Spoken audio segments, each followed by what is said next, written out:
ये निकम्मों की सरकार है, ये बेईमान सरकार है। जब 20 बच्चों की डेथ हो जाती है और रीट के एग्जाम में 20 बच्चे आत्महत्या कर लेते हैं, उसके बाद कल पूरी दिल्ली जल रही थी।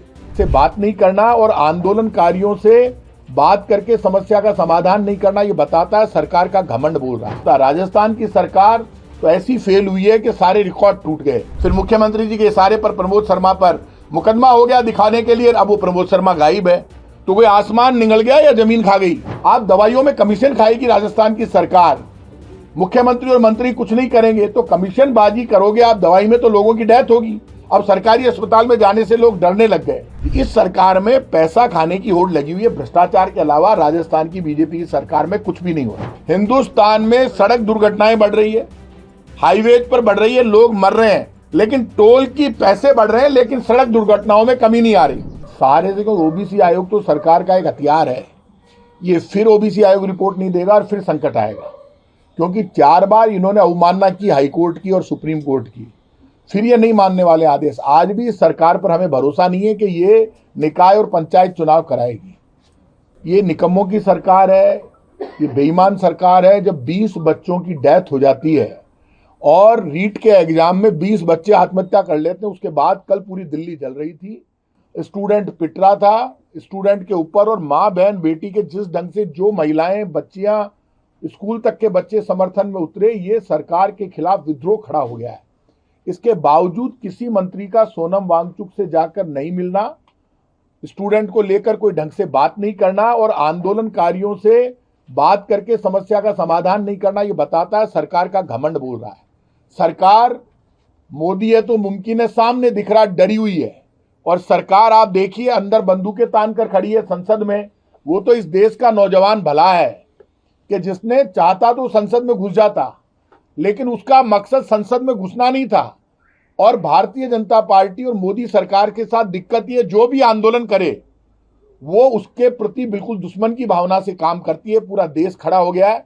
यदि इस आंदोलन को समय रहते नहीं संभाला, आप देख लेना, ये इस सरकार की रवानगी का कारण बनेगा। बॉर्डर पे किसान खड़ा है घेर कर दिल्ली को, दिल्ली के अंदर स्थिति खराब है, मीडिया दिखाए या नहीं दिखाए, लेकिन हिंदुस्तान देख रहा है जिस ढंग से कल बच्चों को पीटा गया है। पुलिस भी हिम्मत हार गई थी। ये देश में पूरे सब जगह देश में विद्रोह है। यदि आप बच्चों को इसी तरह से मारोगे, देश चुप नहीं रहेगा। देश में हर पार्टी का नौजवान, हर पार्टी का बच्चा, हर सोच, हर विचारधारा का बच्चा जाति और धर्म से ऊपर उठकर तिरंगे को हाथ में लेकर दिल्ली में लड़ रहा था। तो आप इसको अब जाति और धर्म में तो बांट नहीं पा रहे। आपने पूरे प्रयास कर लिए। आपके जो अंधभक्त और चमचे हैं जो सोशल मीडिया पे लिख रहे थे, उनकी ऐसी की तैसी कर दी हिंदुस्तान की जनता ने, हिंदुस्तान के नौजवान ने। कल लोगों ने खुद ने देखा है, जो विद्रोह था वो सामने आ गया। और आप ये मानकर चलना, राजस्थान में भी हम लोग चुप नहीं रहेंगे, कांग्रेस पार्टी चुप नहीं रहेगी। छात्रों का आंदोलन पहले से हम कर रहे हैं और ये लगातार यहां पर भी जारी रहेगा। पूरे देश का नौजवान जो दिल्ली में लड़ रहा है, उस आंदोलन के साथ पूरा देश खड़ा है। राहुल गांधी खुद, आपको पता है, अस्पताल में जाकर घायलों से मिले। संसद में ये चाहे डिस्कस कराए नहीं कराए, ये घर घर में डिस्कस हो रही है। और यदि अभी भी वक्त है, यदि इस तानाशाही छोड़कर प्रधानमंत्री नरेंद्र मोदी जी ने सोनम वांगचुक से मिलने के लिए मंत्रियों का प्रतिनिधिमंडल भेज दिया, धर्मेंद्र प्रधान ने इस्तीफा दे दिया, तो माना जाएगा कि ये सरकार जनता की है, संविधान को मानती है। नहीं तो माना जाएगा ये सरकार लाठी और गोली के दम पे शासन करना चाहती है। शासन चलेगा नहीं, क्योंकि किसान के समझ में आ गई। अमेरिका ने जो पूरा जारी किया है लेटर, उसमें दिख रहा है कि किसान को भी आपने बेच दिया। तो आप ना जवान खुश है, ना किसान खुश है, ना आम आदमी खुश है। और एथेनॉल का भ्रष्टाचार सबके सामने आ गया। पूरे देश में भ्रष्टाचार है। बीजेपी देश को लूट खसोट से लूटकर और लाठी गोली के दम पर शासन करना चाहती है। इसके विरोध में पूरा देश खड़ा है, पूरा देश एक साथ खड़ा है। अगर चुनाव होता, राजस्थान में सड़कों से लोग निकल नहीं सकते, टूटी पड़ी है, बरसात आ गई। राजस्थान में 2.5 वर्ष में 2.5 पैसे का काम नहीं हुआ। बड़ी बड़ी बातें करते रहे। कांग्रेस सरकार की सारी योजनाएं इन्होंने बंद कर दी। बड़ी बड़ी बातें करने से काम नहीं होता। राजस्थान की सरकार तो ऐसी फेल हुई है कि सारे रिकॉर्ड टूट गए। और ये तबादलों में जो भ्रष्टाचार हुआ, वो मुख्यमंत्री भजनलाल शर्मा ने खुद ने मान लिया। मुख्यमंत्री ने अपने स्तर पर एक कमेटी बनाई है शिक्षा विभाग के लिए, और वो कह रहे हैं कि इस कमेटी में लाकर दीजिए, जिसके ट्रांसफर गलत हो गए उनको हम ठीक करेंगे। मुख्यमंत्री सचिवालय खुद ही मान रहा है कि शिक्षा विभाग में गलत ट्रांसफर हो गए। परिवहन विभाग की आपको हालत पता है कि मुख्यमंत्री निवास में सारी लिस्टें मंगा ली गई। मुख्यमंत्री, मंत्री और एमएलए बीजेपी के राजस्थान में पैसे को बंटवारे को लेकर लड़ रहे हैं। बीजेपी का कार्यकर्ता गायब है, उसकी सुनवाई नहीं हो रही है, जनता तो कहीं है ही नहीं। जैसे भजनलाल शर्मा की सरकार ये जो चुनाव का नाटक कर रही है, कितना ही नाटक कर ले, लेकिन जनता में जो विद्रोह है वो विद्रोह सब जगह दिखाई देगा। और ये जो पूरे देश में एथेनॉल, नीट पेपर लीक मामला और राम मंदिर चोरी मामला, ये सारे मुद्दे अब घर घर के मुद्दे हैं। इनकी छाया सब जगह पंचायत चुनाव में, निकाय चुनाव में और देश में हर चुनाव में नजर आएगी। एक कैबिनेट मंत्री के बेटे का ट्रांसफर हुआ, 24 घंटे में ही रद्द कर दिया गया। मंत्री जी कह रहे हैं कि गलती अगर हो गई है तो सुधार लेने में कोई गलत बात नहीं है। मंत्री जोराराम कुमावत के बेटे का 24 घंटे में ट्रांसफर कैंसिल होना ये दिखाता है कि सरकार में मंत्री, मुख्यमंत्री और विधायक ये मिलकर शासन कर रहे हैं और यहां पर मंत्रियों के बच्चे सुरक्षित है, उनकी सुनवाई हो रही है। मंत्री, विधायक ढूंढने से नहीं मिलते। स्वास्थ्य विभाग की आपको हालत पता है कि जोराराम कुमावत मंत्री है, उनके बेटे का ट्रांसफर तो 24 घंटे में हो जाता है। बाकी मंत्री और मुख्यमंत्री के घर पे महिलाएं बाहर खड़ी खड़ी रो रही है, उनकी सुनने वाला कोई मंत्री नहीं है, कोई सुनवाई नहीं हो रही है। जो हालात क्रिएट हुए हैं वो राजस्थान के हित में नहीं है। राजस्थान के हालात बहुत खराब है और राजस्थान की सरकार में कोई सुनने वाला नहीं है। आप खुद इस बात को जानते हैं कि मुख्यमंत्री भजनलाल शर्मा का साला प्रमोद शर्मा पिछले 4 महीने से गायब है और वो जयपुर आता है, मुख्यमंत्री जी से मिलता है, मिलकर जाता है, पुलिस अधिकारियों से उसकी मीटिंग होती है और मुकदमा दर्ज सिर्फ इसलिए कराया जाता है, कोई उसके खिलाफ नहीं बोल रहा है। तो आपको एक आपका साला है, आपके नहीं कहने से क्या होगा? आपने आते ही पहले एंटी करप्शन डिपार्टमेंट में सबसे पहले प्रमोद शर्मा का ही मुकदमा हटाया था। तो 2.5 साल तक तो आप मिलकर भ्रष्टाचार करते रहे उनके साथ, बाद में मुकदमा दर्ज हो गया। तो आप कैसे डरा दोगे राजस्थान को? जो सच है वो कहां? प्रमोद शर्मा सरकार एक आदमी को पकड़ नहीं पाई। कहां है राजस्थान की सरकार का गृह विभाग? तो मुख्यमंत्री जी के पास है। जब मुख्यमंत्री जी खुद गृह मंत्री हैं तो नाटक करने के लिए, दिल्ली को दिखाने के लिए, अपनी बदनामी से बचने के लिए जमीनों की बंदरबांट करके पहले भ्रष्टाचार कर दिया, फिर मुख्यमंत्री जी के इशारे पर प्रमोद शर्मा पर मुकदमा हो गया दिखाने के लिए। अब वो प्रमोद शर्मा गायब है। तो कोई आसमान निगल गया या जमीन खा गई है? कहां बताओ मुख्यमंत्री जी, कहां? इतने दिन में क्या कार्रवाई हुई? जवाब दो, बुलेटिन जारी करो ना। सरकार की साख का सवाल है, बताइए। आपके साले के खिलाफ आपने मुकदमा दर्ज कराया है सांगानेर थाने में, आप ही के साथ वो काम कर रहा था, मुकदमा दर्ज हुआ है। कहां का भ्रष्टाचार हुआ? जमीनें जा रही है जबरदस्त ढंग से, जयपुर में बंदरबांट होगी, भ्रष्टाचार जबरदस्त है। तो आपने खुद ने माना, आपकी पुलिस ने माना, तो अब ढूंढो तो सही। कोई बोलने को तैयार नहीं है। मुख्यमंत्री का साला होने का मतलब ये तो ना डर के बैठ जाएंगे, जवाब देना पड़ेगा। ट्रांसफर रसूखदार लोगों का नहीं हो रहा है। किसका नहीं हो रहा है? रसूखदार लोग, पावरफुल लोग जो हैं। देखिए, ट्रांसफर का जहां तक सवाल है, ट्रांसफर उसी का हो रहा है जो बीजेपी में मुख्यमंत्री और मंत्रियों के पास, मुख्यमंत्री सचिवालय, मंत्री और विधायक जो इनको संतुष्ट कर देता है उनका हो रहा है। मेरे पास ऐसे ऐसे किस्से आए हैं कि खान के कई मालिक मेरे से आकर मिले माइंस के, जो बीजेपी के हैं। उनसे बीजेपी के मंत्री कह रहे पार्टनरशिप दे दो हमको। वो मेरे से मिलने आए, बेचारे साहब आपके शासन में आप वैसे ही खड़े खड़े फोन कर देते थे, हमारा काम हो जाता था। 30 40 साल से हमारी जो माइंस है उसमें मंत्री कह रहे हैं कि आप हमको पार्टनरशिप दो, नहीं तो हम आपकी माइंस बंद करा देंगे। बड़े नेताओं से जाकर जब वो मिले बीजेपी वालों से, तो बीजेपी वाले बोले दे दो यार, क्या हो गया मंत्री को पार्टनरशिप? मतलब 40 साल से किसी की माइंस है, उससे आप पार्टनरशिप मांग रहे हो धमकी देकर। तो धमकी के दम पर आप राजस्थान में सरकार चलाओगे तो 2.5 वर्ष के बाद राजस्थान की बीजेपी की सरकार समझे धमकी देकर लोगों से पार्टनरशिप ले लेगी, धमकी देकर काम चलाएगी, मनमानी करेगी। तो ऐसे पुलिस के दम पर सरकारें नहीं चला करती। देख लिया आपने हालत। संसद के कल दरवाजे बंद हो गए, प्रधानमंत्री को संसद छोड़कर बाहर निकलना पड़ा, बंदूकें ताननी पड़ी। तो क्या आप गोली चलाओगे? जब गोलियां चलेगी तो गोलियां कम पड़ जाएगी। कल स्टूडेंट बच्चे डिसीजन ले चुके थे, सामने जब खड़े हो गए थे तो पुलिस भी पीछे हट गई थी। पुलिस डंडे घुसा रही अंदर। आपने कितने पुलिस वालों के खिलाफ कार्रवाई की? वीडियो जा रहे हैं, आप कार्रवाई करो पुलिस वालों के खिलाफ।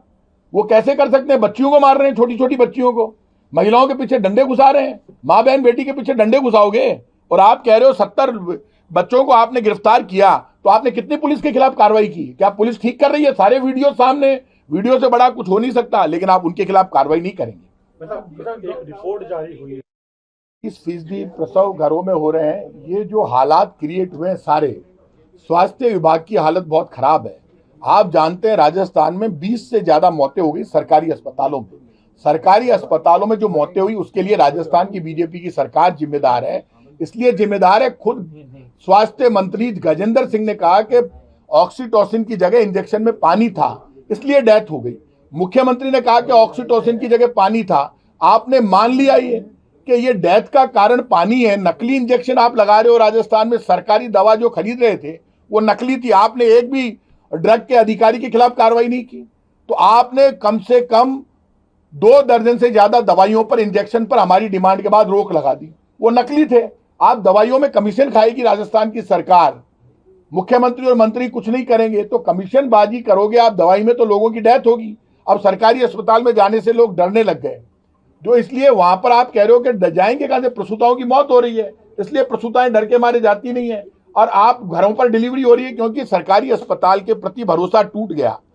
कांग्रेस की गहलोत सरकार के समय लोगों का भरोसा था सरकारी अस्पतालों पर, सरकारी दवाई पर, क्योंकि फ्री दवा, फ्री इलाज हमारा मॉडल रहा है कांग्रेस का। और प्रधानमंत्री जी ने उस वक्त कहा था कि कांग्रेस की कोई योजना हम बंद नहीं करेंगे। सारी योजना इन्होंने बंद कर दी।